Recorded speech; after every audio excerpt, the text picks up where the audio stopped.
Panay lang ang ngiti ni Atty. Lexus ngayong nakauwi na siya sa bahay niya. He is on the second floor right now, holding a glass of red wine on his right hand, habang bumubuhos sa kanyang abdomen ang masagana at purong liwanag ng buwan. Isang puting boxers lang ang suot niya at sa pangitaas naman ay ang pulang roba. He can't help but smile every time he remembers that girl. That drunk girl who kissed him in the middle of the road. Kahit 2 oras nang lumilipas bago mangyari iyon, ay hindi pa rin iyon mawawala sa isipan niya. It stuck inside his head together with all the articles of law he'd memorized. The perks of being a lawyer nga naman, hindi madaling makalimot. He took another sip of wine. Lately, he's been bored with his life. Paulit-ulit na lang ang nangyayari. He feels the need to have fun. He feels the need to experience something new. Pero hindi niya alam sa kung paanong paraan. He's done with girls, but girls are not yet done with him. Being her at the balcony at the second floor of his house with his great view of his neighborhood, pakiramdam niya ay nasa isang pelikula siya, kung saan ay siya ang bida. Tuloy naisip niya kung ano ang ginagawa ng babaeng humalik sa kanya kanina sa gitna ng daan. Is she an actress? No, malabo. She's not that pretty. Or probably a singer? No, she looks so simple for a singer. Attorney Lexus had given up guessing at kinuha niya na lang ang company ID ng babaeng iyon na nasa bulsa ng robang suot niya. The hell, when it comes to valid IDs, one should not smile on its picture. Alam niya ba yun? Pagrereklamo niya nang makitang nakabungis-ngis sa picture ang babaeng may-ari ng ID. Deborah Galang, iyon agad ang nabasa niya. Unique name, napatangu-tango siya. He scans the details at napag-alaman niyang staff pala ito ng isang hindi masyadong kilalang magazine. Hindi nga lang naka-indicate kung ano talaga ang trabaho nito. Pero para kay Attorney Lexus, its job and its company are already decent. He's glad that this girl even has a job. Kahit papaano ay ideal type niya rin naman ang mga career woman. They're independent, smart, and like him, he can live life without having a partner. So, napaisip siya habang tinitignan ang pictures ng babae. Wala nang pag-asa? I don't like commitments at mukhang ganun siya. Nahinto siya nang may maalala. But why the heck did he kiss me? Natawa siya. Even if she's drunk, I'm sure she still has some consciousness left. Maybe she finds me attractive. Presto. Tuwang-tuwa si Attorney Lexus sa naging hypothesis niya. Ayaw niya mang aminin, but he really likes the feeling of being admired, kahit sa pisikal lang. Most of the girls who met him dislike him, despite of his grand looks. Masyado kasi itong bossy, clean freak at perfectionist. Kahit nasa kalagitnaan ng pagme-make love, kapag may napansin si Attorney Lexus na dumi sa katawan ng kasiping niya, agad-agad niya itong uutusan na pumunta sa banyo para linisin ang duming iyon. Why are you too fast? Nasa karera ka ba? Ano, pupusta na ba ako sa'yo? Sita niya dati sa babaeng nasa ibabaw niya at gigil na sa kanya. I don't like the color of your undergarments. Brown boots, green brassiere, violet panties. Ano nga kaala mo sa sarili mo? Christmas tree? Should I buy you Christmas balls? Husga naman niya sa naka-hook up niya dati nang magubad ito sa harapan niya. That's why he likes being admired very much. It might sound like he's a narcissist, pero pakiramdam niya ay ganoon talaga siya. At wala siyang pake kung hindi siya magustuhan ng iba. Tumunog ang doorbell niya. Nawala ang malapating na pagngisi ni Attorney Lexus nang tumunog ang doorbell. Nakakapanira lang kasi ng moment. Ang saya-saya pa naman sana ng mga iniisip niya. Bumaba na siya sa first floor at nang mapag-alamang delivery pala iyon ng in-order niyang salad, ay agad niya na iyong binuksan. Kinuha niya ang pagkain. Nagbayad through a card at nang mapansing napatitig sa kanyang katawan ng delivery boy, ay agad niya itong sinita. Sinigawan niya ito, sabay sara ng pinto. It's not that Attorney Lexus hates homosexuals. In fact, marami siyang kilalang magagaling na lawyer na malalambot din. It was just that last year, nagkaroon lang siya ng kahindik-hindik na karanasan sa isang transgender na nakahook up niya. Buong akala niya babae ito, pero gulat na gulat siya kasi noong hinubaran niya na ito, may kung ano siyang nakapa sa gitna nito at nang maibaba na nga niya ang damit nito, ay bumulaga sa kanya ang napakalaki nitong sandata, mas mahaba pa kaysa sa kanya. Sinilip ni Attorney Lexus ang salad. When he finds it's good, ay agad na siyang nagpunta sa kusina. Inilapag niya iyon sa mesang kwadrado na pang-isahan lang at kumuha na ng chopsticks sa cabinet. He doesn't have that much kitchen utensils dahil una, siya lang naman laging mag-isa ang kumakain rito. Attorney Lexus even regretted buying a house when he can just live inside his luxurious car at tumuloy lang gabi-gabi sa mga hotels. Pero ewan niya kung bakit pa siya bumili ng ganito kalaking bahay. Maintaining it is expensive at medyo nakakalungkot ding tumira dito. Kaya nga hindi niya ito masyadong pinagmumukhang bahay. With all the piles of books on the shelves, on every vacant space of his house, this building looks more like a library inside. At kapag tinatanong siya ng mga bumibisita sa kanya kung bakit ganito ang setup niya rito, he doesn't give explanations. Attorney Lexus hates explanations, lalo na kung hindi siya babayaran sa pagpapaliwanag niya. Yes, he's a sucker of money, but he too has to admit that money is a power. Without money, one is powerless. Para kay Attorney Lexus, eat or be eaten lang lagi ang mundo. Kung mahina ka, talo ka lagi. Nang matapos siya sa pagkain, itinapon niya ng plastic na pinaglagyan ng salad. Hinugasan niya ng maayos ang chopsticks at pinakuluan ng matagal na matagal. He needs to make sure that it's clean. Pinapasok sa bibig ang chopsticks, kaya hindi dapat iyon madumi. Nang matapos, nag-toothbrush na rin siya ng kay tagal. At nang makaramdam ng satisfaction, ay nagpunta naman siya sa shower para maligo. As soon as he steps inside the very elegant glass cubicle, tinanggal niya rin ang kanyang roba at boxers. Attorney turned on the hot shower at bumuhos nga ang maligamgam na purong tubig sa well-sculpture niyang katawan.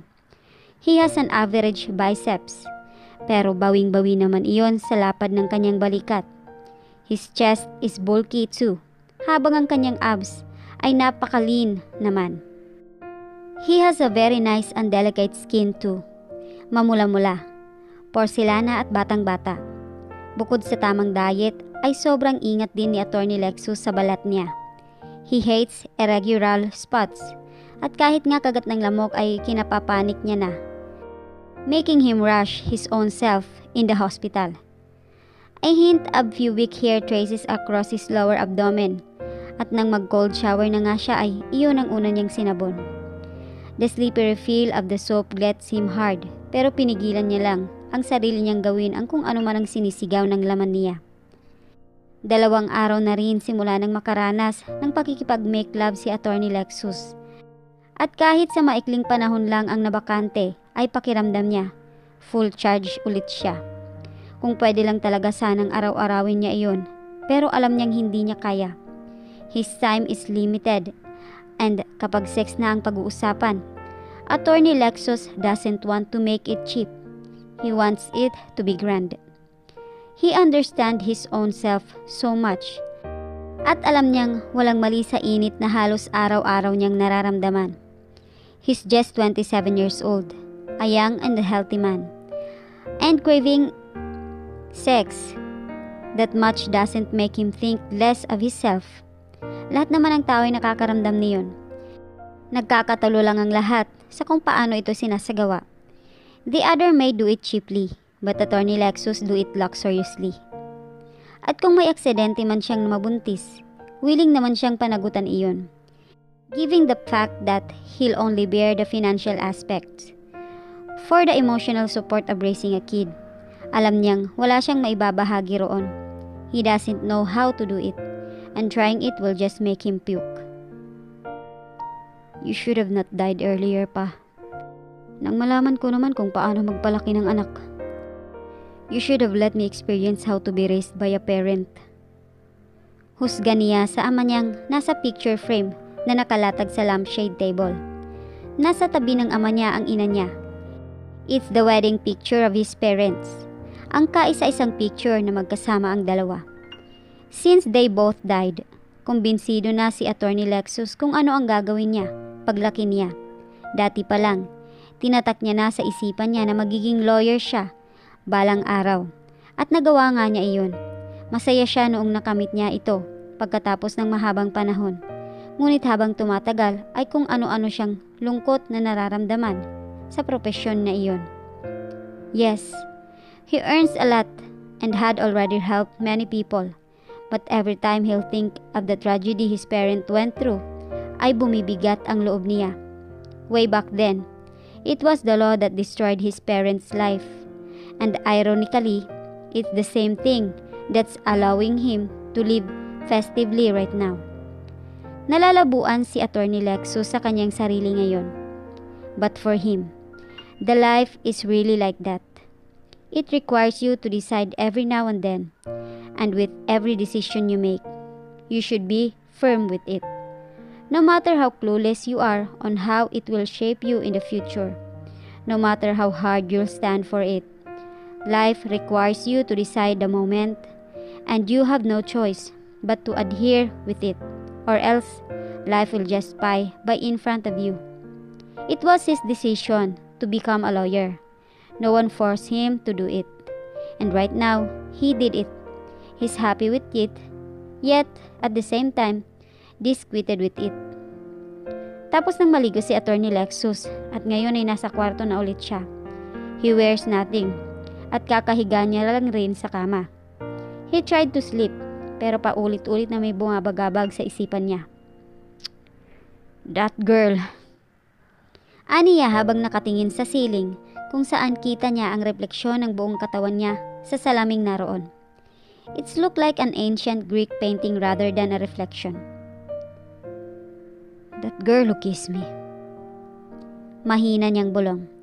Kinuha niya ang company ID nito na nasa roba lang na tinabi niya sa gilid. She's not pretty, and I'm sure she's just an average girl, or maybe below average. Matapos iyong pagmasdan ay itinapon niya na ito sa trash can. Nagbilang ng tuko si Attorney Lexus sa kanyang isipan at nakatulog na. Kinabukasan, nagising siya sa makailang beses na pagring ng kanyang cellphone. Naalingpungatan ng baby face ni Attorney Lexus nang tumama sa mga mata niya ang sinag ng araw na sumisilip sa kurtina ng kanyang balcony. Noong unay hanggang doon lang iyon, pero unti-unti iyong naglakbay pababa ng pecs niya, as if the sun itself recognizes the beauty of his half-awake man. At walang iba itong magawa kundi ang haplusin ang perpektong katawan niya. Sinubukan munang maupo ni Attorney Lexus, pero hindi niya iyon nagawa dahil sa morning wood niya. It will feel so awkward kapag uupo siya, kaya nanatili muna siyang nakahiga. Yeah. Walang kabuhay-buhay na sagot niya sa cellphone niya. Si Short ang tumawag sa kanya. Sir! Sir! Laman ka ngayon ng news. Grabe ang pagpapanik ngayon ng law firm mo. Lahat ng dati mong kliyente tumatawag sa opisina. Hindi na sinagot ni Attorney Lexus si Short at binaba na lang niya ang tawag nito. Doon niya rin nalaman na pang-100 na pala iyang pangtawag sa kanya. Short tried to call him endlessly since 4 in the morning. At anong oras na ba ngayon? Malapit ang mag-alas 7 ng umaga. Binuksan niya ang wifi ng kanyang phone at kumonekta sa internet ng bahay. Libu-libong notification ang bumungad sa kanya at nanginig na lang ang kamay niya nang makita ang dahilan kung bakit nagkakaganoon ang social media sites niya. Hunk and star lawyer Lexus Park is a fuckboy? Famous demigod lawyer Lexus Park dated so many girls recently. 19 ladies are planning to use Attorney Lexus Park for dating them in the same span of time. Lexus Park, part-time lawyer, part-time hooker. 8 girls are illegally pregnant after hooking up with star lawyer Lexus Park. Naging blanco bigla ang utak ni Attorney Lexus. Yes, somehow, in some ways, may mga aspeto ng pagiging lawyer ang kinaiinisan niya ng labis. But it doesn't mean he totally hates it. He can't still give up the luxurious life. He still needs to win these cases. He still needs to earn a lot of money. Nagsili parang bigla ang mga kalapati sa magarang bubong ng mansyon ni Attorney Lexus dahil sa lakas ng pagsigaw niya. He's doomed. Back to Deborah. Ang sakit ng ulo ko. Inda ko nang magising ako sa umaga. Sobrang sakit ng ulo ko na para bang pinagtulungan nitong biyakin ng 7 demonyo. Kinamot ko ang buhok kong buhaghag at inamoy ang mga daliri pagkatapos. Panay din ang pagkamot ko sa ilang parte ng katawan ko. At kapag natatapos nga ay inaamoy yung mga daliring pinagkamot ko. Noong una wala pa akong maalalang kahit ano.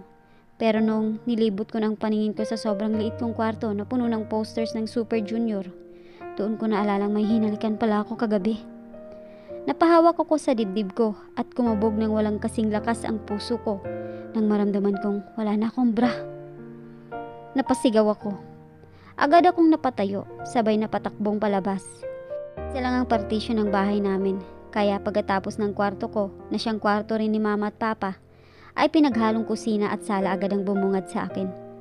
Kasalukuyang nagluluto ng agahan ng Mama at nang makita nga niyang mukha akong sinampal ni Satanas, ay agad siyang napahinto sa ginagawa niya. Oh, ayos ka lang, hindi ka na balasing? Sige, uminom ka pa ng marami. Pero wag ka nang umuwi rito. Hindi na talaga kita kikilalaning anak. Mama, paano ko nakauwi dito kagabi? Tanong ko at hindi na inintindi pa ang sinabi niya. Umuwi ka mag-isa. Gutay-gutay ang suot mo at amoy tae ka. Aniya. Inaliktad niya ang niluluto niyang itlog. Ako lang po mag-isa? Wala pong naghatid sa akin? Napatingin ako sa sahig. I mean, wala po ba akong kasamang gwapo? Lalaking naka-dark blue jeans. Sobrang kisig ng katawan, pero mukha pa rin bata. Wala po ba? Deborah. Po. Naglasing ka ba talaga kagabi? O humit-hit ka ng rugby? Napanganga na lang ako sa sinabi ni Mama. Siguro mag-isa lang talaga yata akong umuwi kagabi. Pero Diyos ko, sino yung hinalikan ko? At oo nga pala, yung company ID ko. Dahil wala ng tubig sa banyo namin, hindi na ako naligo at nag-toothbrush na lang ako. Pang-8 araw ko na itong hindi naliligo at puro wisik-wisik at kolon lang ako these days. Ayos lang sa akin, hindi naman ako naiinitan o ano. Minsan, nangangati nga lang. Habang nagtututbrush ako, naalala ko kung paano ako nakauwi sa amin kagabi. Matapos kong halikan yung gwapong estrangherong lalaki sa daan, tumakbo ako papalayo sa kanya at mas napatakbo pa ako ng mabilis nang hinabol ako ng 6 na asong nadaanan ko. Nakatipid ako ng pamasahe pero iyon nga lang, sobrang sakit ng paa ko. Pero sino kaya talaga yung hinalikon kakahapon? Grabe, ang landi ko naman yata. Nakakita lang ako ng gwapo, hinalikan ko na agad. Hindi rin naman ako ganun kapag nalalasing. Kahapon lang ako naging ganun, no? At siguro sobrang gwapo nga talaga para magawa ko yun sa kanya. His face is already blurred inside my head. Pero kapag makita ko siya, ay siguradong makikilala ko siya agad. Sana lang talaga hindi siya hoodlum o drug lord. At sana mapatawad niya ako sa paghahamak ko sa labi niya. Inigihan ko ang pagtututbrush ko at kiniskis ko ng maigi ang labi ko. My first kiss. Bakit naging isang malaking nightmare ang unang halik ko? Kainis? Teka, anong oras na ba ngayon? Nahinto ako sa pagtututbrush nang maisip ko kung anong oras na. Lumabas ako ng banyo at nang mapatingin ako sa orasan sa sala namin ay minadali ko na ang sarili ko. Hindi na ako nagmumog at nilunog ko na lang yung mga bula sa bibig ko. Yucks. Dali-dali na rin akong nagbihis at hindi na rin ako sigurado kung nakapagpanti ba ako. Mabuti na lang din at may nahihanda si Mama na baon ko. Kaya kinuha ko na lang yun at umalis na ng bahay. Deborah, huwag kang magra-rugby ha. Kasi kung hindi, Ako talagang magpapatokang sa'yo. Bilin ni Mama. Opo, Mama. Maluwalhati namang sigaw ko. Tumambad sa akin ang bundok ng basura at hindi nga kayo nagkakamali. Kasi nakatira talaga ako rito kasama sina Mama at Papa. This place is a dump site. The home of flies and different sort of waste. Isa si Papa sa mga garbage collector dito. Kaya nagawa naming makapagrenta ng espasyo rito. Dati kaming nasa squatter, pero noong pinalayas na kami roon, dito na kami tumira. Inabot ako ng 2 minuto bago ako makatawid sa bundok ng basura. Minadali ko rin ang pag-alis doon kasi panay ang tukso sa akin ng mga nangangalakal. Dati ko lang silang nakakasama, kaya wagas sila kung makatukso sa akin. Lalo na yung mga lalaking kalaro ko lang dati. Sabi nila, ang ganda ko na raw ngayon. Mukha na raw akong Japayuki. Wala akong planong manatili sa lugar na ito. Hindi ko tinatanggi na dito ako nakatara. Pero hindi ko ito kayang ipangalandakan sa buong mundo. Dati pa, plano ko nang umalis dito kasama ni na Mama at Papa. At ginagawa ko ang lahat ng makakaya ko para makaalis kami rito. At alam kong magagawa ko iyon nang hindi nag-aasawa ng 4M. Papa! Mabuti na lang din at nang makarating ako sa highway ay nakasalubong ko ang papa ko. Minamaneho niya ang isang truck na may daladalawang basura sa likod at nang huminto nga siya sa harap ko ay pumasok na ako sa sasakyan niya. Deborah! Aangal pa sana si Papa pero hindi na siya nakapagsalita nang mag-seatbelt na ako. Tuwang-tuwa ako nang magsimula na siyang magmaneho. Noon pa man na nag-aaral pa ako, takot lagi si Papa na ihatid ako gamit itong truck na tagahakot ng basura. Makainglang beses na rin kasi akong nabubuli dahil dito. Pero hindi ko ininda ang lahat ng iyon. Ano naman kung garbage truck ang service ng Papa ko? At ano naman ngayon kung garbage collector siya? At least hindi siya 4M. Yung baon mo. Dala ko na po. Allowance mo. Papa, may trabaho na ako. Hindi na ako estudyante. O mag-ik-ik lang ako. Pa, bili ka po ng bagong jacket. Ilang taon mo na yung suot mo ngayon eh. Kumuha ako ng pera sa wallet ko at ibinigay ko iyon sa kanya. Alam kong tatanggihan niya ako, kaya agad na akong bumaba ng truck niya. Pinanood ko siyang umalis at noong hindi ko na siya nakita ay hinarap ko ang building ng kumpanyang pinagtatrabahuan ko. May nakita akong ilang taong nagtakip ng ilong pero hindi ko na sila pinansin. Dumiretso na ako sa loob at nang makitang puno ulit ng elevator ay naghagdan na ako. Kamuntikan pa akong hindi papasukin ng guard nang makarating ako sa opisina namin sa 7th floor. Buti na lang at taga-bili ako ng turon niya kaya nagawa ko siyang pakiusapan. Deborah! Naipikit ko ng mariin ang mga mata ko nang marinig ko ang pangalan ko mula sa bukana ng bibig ni Ma'am Lisa. Yumuko ako noong pumasok ako para lang hindi ko siya ma-encounter pero nagawa niya pa rin akong maamoy. Para akong taing umuurong sa bowl nang tumayo ako. Saktong pagharap ko, table niya agad ang nag-welcome sa akin. Our company is taking a layoff and you're one of the candidates. For now, hindi mo muna kailangang pumasok. Within a week, expect a call from HR. Their call will tell you if makakabalik ka pa ba o hindi na. Hindi ako nakapagsalita sa sinabi niya. Nagkaroon ng malaking bara ang lalamunan ko. Napatingin ako sa buong opisina. Nag-iwas biglang ng tingin ang mga ka-office mates ko. Nanginig bigla ang labi ko. Tumakas din ang masaganang luha sa kanang mata ko. Ako lang po ba? Tanong ko sa kabila ng pagkabigla ko. Hindi siya sumagot. Tungkol po ba to sa blog post na pinagawa niyo? Ma'am, promise po. Ginagawan ko na po ng paraan para maayos ko siya. In fact, ito nga po oh. Kinuha ko yung USB sa wallet ko.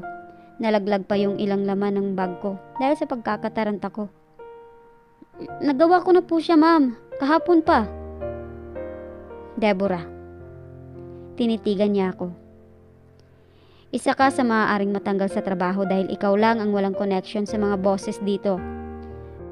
You don't even have a relative who has a high position here. Anang niya. Mas lalo pang sumakit ang lalamunan ko. Pinahiran ko agad ang luhang umago sa pisngi ko. naiintindihan ko po. Tumango ako at nagtungo sa cubicle ko para kunin doon ang mga gamit ko. Pinilit kong huwag maiyak nung nagpaalam ako sa mga kaopisina ko. Pero noong nakalabas na ako roon, humagulgol ako ng sobra. One of my goal is relocate my parents in a decent place. Ayos lang sa akin na hindi ko naunahin ang sarili ko. Magagandang damit, sapatos, alahas. Kaya kong mabuhay nang walang mga yun. Pero sa bawat araw na nakikita kong naghihirap at nagkakasakit ang mga magulang ko sa dump site na yun ang hindi ko kayang tiisin. But I guess life is really unfair. Kasi kung patas ang buhay, bakit ganito? Bakit lagi akong agrabyado?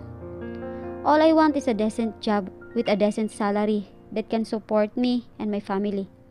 Masyado na ba akong nagiging sakim? Sobra-sobra na ba ang hinihingi ko? Wag na lang ba akong mangarap? Wag na lang ba akong humiling ng kahit na ano? Maging masamang tao na lang kaya ako? Katabi ng box na laman ng mga gamit ko, umupo ako sa ilang bench sa labas ng building. Pinagmasdan ko ang mga dumadaang magagarang sasakyan at doon ko sinigaw ang lahat ng nararamdaman ko. Bakit ang unfair ng mundo? Bakit? Lexus part. Hindi na nakapagbihis ng maayos si Attorney Lexus nang lumabas siya ng bahay niya. Black pants, white shirt, gray cardigan at puting tsinelas lang ang naisuot niya. He needs to go to his law firm. Bago pa iyon retrati ng media. For sure, short and long will make fun of him because of how he looks right now, but he doesn't mind. Attorney Lexus know how powerful the media is. Isang maling istorya lang na gawin nito ay kaya nitong wasaki ng mga pinaghirapan niya. Just like what it did to his parents. Sa labas ng bahay niya pa lang, mayroon ng media na nakaabang. Kakaunti pa lang iyon kaya hindi niya muna iyon in-entertain. It's best to face them when they are many. So, he can resonate his alibi in a wider audience. He learned this upon winning cases of his clients. Natutunan niyang nawawala ang kapangyarihan ng media kapag inuunahan mo sila sa pagkukwento. And when making your story, you have to make sure that they can't bend or twist it. You have to control them instead of letting them control you. Pero hindi rin naman lahat ng miyembro ng media ay may sa demonyo. Attorney Lexus have a lot of associates who are really good reporters. Pinaharurot niya ang kanyang dark blue Corvette Stingray palabas ng bahay. Luckily, his house has an automatic gate. Nagsasara iyon at kusa kapag lumalabas na siya. Harangin mo ang reporters na nakasunod sa akin. Make sure you'll get their names. This is a subdivision and the only resident are allowed to enter here. Walang emosyon, sabi ni Attorney Lexus sa guard ng subdivision. Natulala ito. Teka, attorney, kakasuhan mo ba sila? Kapag kakasuhan mo sila, masisibak din ako sa trabaho ko kasi ako ang nagpapasok sa kanila. Ngumisilang na parang demonyo si attorney at umalis na. He really hates stupid people. Hindi niya alam kung bakit nag-i-exist ang mga taong ganun. But what he knows is, they are great pain in the ass. They are too clueless about the world that they can be easily be destroyed anytime. Kahit sa mga kasong nahahawakan niya, pinakamalaking kita niya ang mga kasong dahil lang sa kabobohan ng mga kliyente niya. These people must have a loose grip of reality. Komento ni Attorney Lexus sa kanyang isipan. For him, the world is really harsh, and it is filled with people who are evil. And when you are refused to recognize this one, then you are really a great mess. This is also the reason why Attorney Lexus don't want to build a family. Para sa kanya, kapag bumuo ka ng isang pamilya, nakakalimutan mo kung gaano kagago ang mundo. Having a loving wife and cute kids turns you soft, making you easy target for distraction. At kapag nawasak ka, madali na ring mawawasak ang pamilyang binuo mo.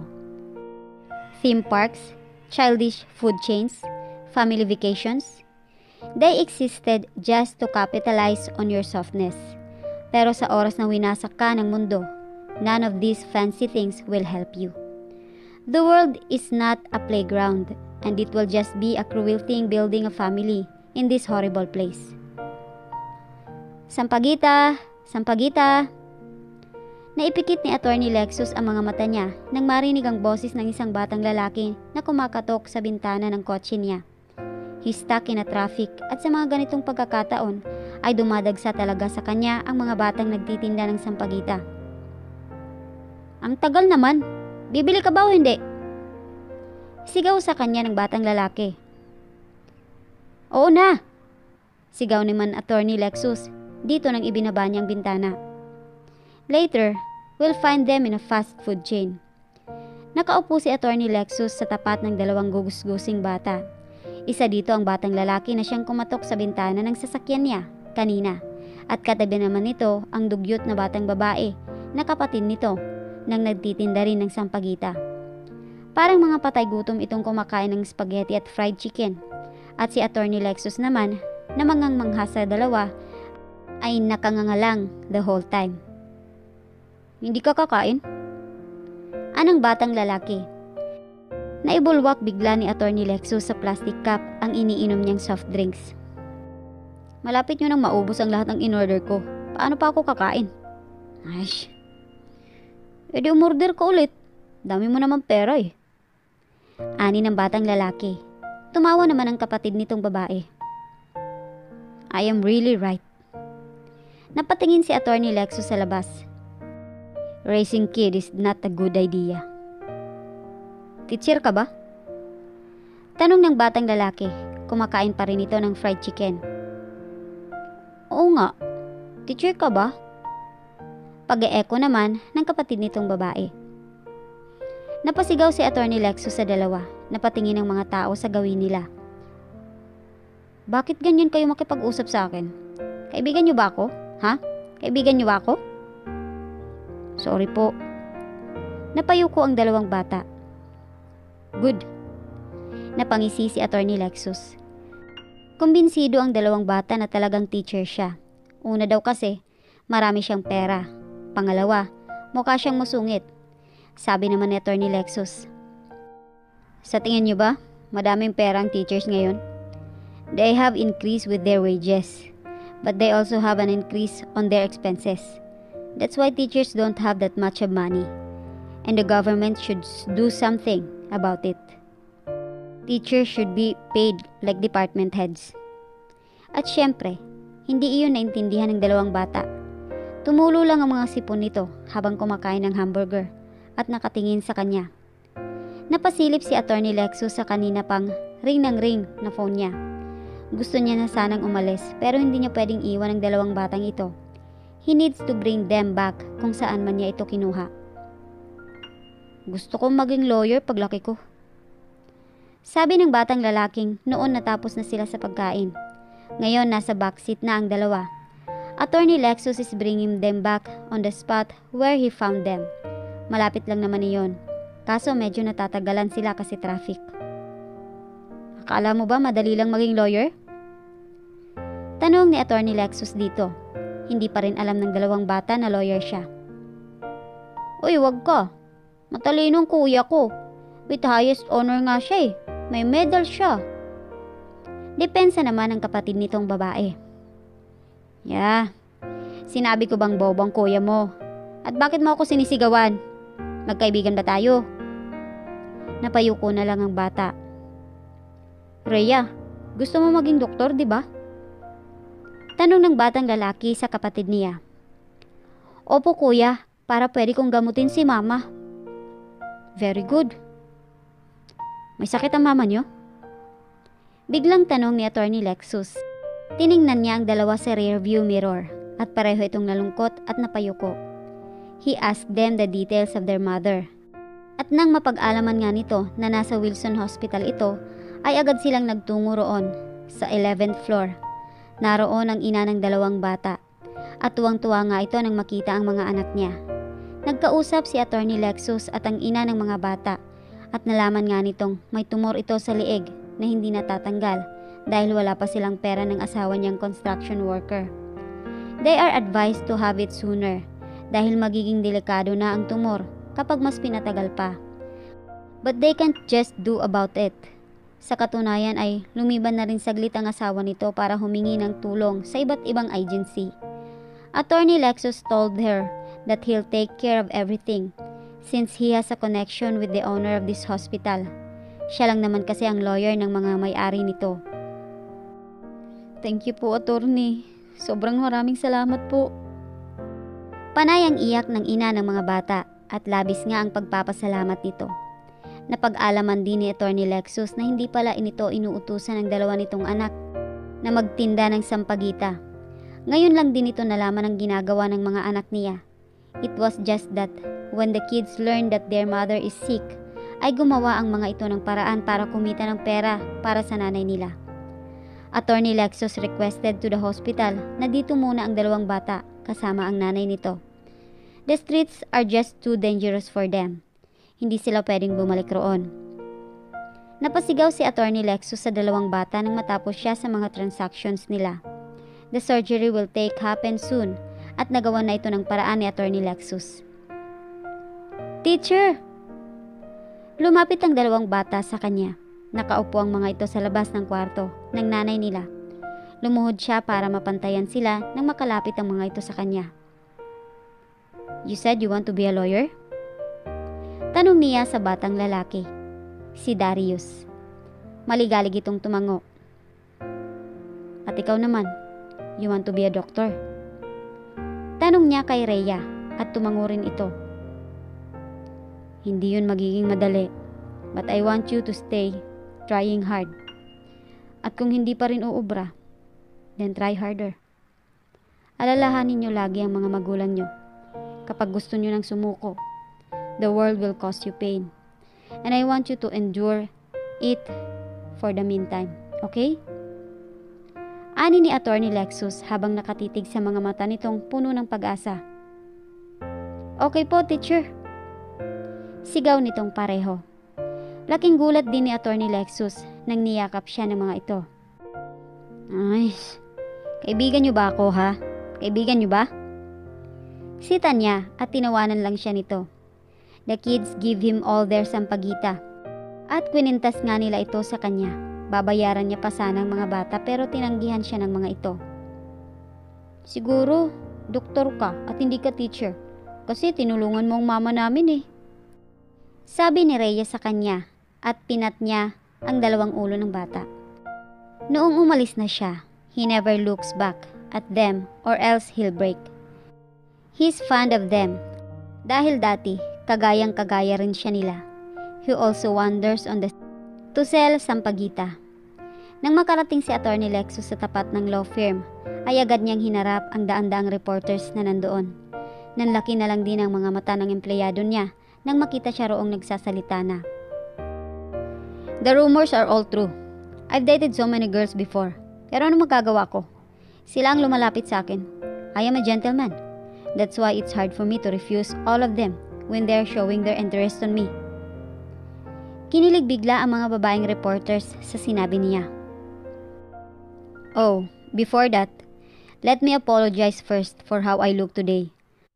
Mukha lang akong nakapambahay pero dahil ito sa pagmamadali kong makaharap lang kayo. My dear reporters, I know that you are one of the busiest people in the world and having a coverage about my love life in this early morning must be a real pain in the ass. But let me assure you that I did not make anyone pregnant. I'm a lawyer and I know the consequences of having anyone pregnant without getting married first. It must be a norm nowadays. But for a lawyer like me, who'd already win big cases. Napatingin siya sa lahat ng reporters sa harapan niya. The act of getting a delicate woman pregnant without getting married first with her is very ungentlemanly and really unethical. Napapikit siya ng mata nang mag-flash ang sandamukal na maraming kamera. Attorney Lexus know that he looks really charming kapag nakapikit siya. More drama, more sympathy. Those crazy bitches who causes him that trouble must be cursing him right now. One more thing. I might be a playboy before, pero nagbago na ang lahat ng iyon nang makilala ko ang isang babae. I already have a girlfriend now. She's my first girlfriend, by the way. And I just love her so much that I cannot afford to cheat on her. He smiled at pumasok na siya sa law firm niya. Sinalubong siya ng panlalaki ng mga mata ng empleyado niya. The reporters are still outside at kahit mula rito ay dinig na dinig pa rin ang mga hindi magkamayaw na tanong ng mga ito patungkol sa kung sino ang girlfriend niya. Live din ang naging interview niya at hanggang ngayon ay pinapalabas pa rin ito sa mga TV. The wide screens on the neighboring buildings send shivers on his spine nang mula rito ay narinig niyang muli ang mga pinagsasabi niya kanina. Short? Yes, sir. Turn the blinds. Yes, sir. Nagdilim bigla ang loob ng law firm nang humarang na ang mga blinds sa glass wall sa harap. Ang mga reporters na kanina ay nagmistulang mga zombie ay biglaang natahimik. Habang si Attorney Lexus naman, "Sir!" Sabay-sabay na nagsigawan ng mga empleyado niya. Napaluhod siya bigla sa sahig at tila nawala ng lakas. They think they can destroy me? Akala ba nila mawawasak nila ako dahil lang sa simpleng paglalandi nila sa akin? Sino ba ang unang lumapit? Ako ba? Ako ba? Ani ni Attorney Lexus, sabay turo sa sarili niya. Nakapalibot sa kanya ang labpas 20 empleyado niya, na halos lahat ay mga anak ng natulungan niya at ang ilan naman ay ang mga napag-aral niyang kagagraduate lang. May 5 rin siyang lawyer dito na ngayon ay wala sa opisina dahil may kasong pinapanalo sa iba't ibang korte. Short handed him another bottle of water, habang Silong naman ay panay lang ang pagpapaypay sa kanya. Kamuntikan na kasi siyang mawala ng hininga kanina. But attorney, mayroon na po ba talaga kayong girlfriend? Sabi niyo po kasi sa amin, hindi kayo mag-aasawa at ayaw rin ng commitment at seryosong relationship. Dapat nagpari na lang siya kaysa naging lawyer. Napasigaw si Attorney Lexus sa 2 empleyado niya. Do you think I really have a girlfriend? I only said that to the reporters para mapunta ang atensyon nila sa ibang issue. Tiningnan niya ang mga empleyado niya. Napapayuko ito kada napapatingin siya sa kanila. At kung nagpari ako, ano sa tingin niyong ituturo ko sa mga tao? Satanismo? May natawa sa sinabi niya. Public relations. Ano na? Sorry po, attorney. Sigaw ng 3 empleyado sa department ng public relations niya. Naging mabigat bigla ang atmosphere sa loob pero agad din naman itong nawala nang magsalita ulit siya. Anyways, who want to be in a relationship with me right now? Kahit pretend lang. Kahit lalaki, ayos lang sa akin. Nagsialisan bigla sa harap niya ang mga empleyado niya. Umakto na lang din ang mga ito na parang walang nangyari. Back on the business. Napasigaw si Attorney Lexus sa mga ito. By the afternoon, his public relations team organized a secret hiring for his pretend girlfriend. Alam niyang hindi siya tatantanan agad ng mga reporters, kaya kailangan niya pa rin bigyan ito ng mga show. A pretend girlfriend for a week will do. With that time span, makakalimutan na ng lahat ang issue patungkol sa pagiging playboy niya. And the compensation? Well, tutuparin lang naman niya ang magiging wish ng magiging pretend girlfriend niya. So, as long as the cost of that wish will not exceed 1 million pesos.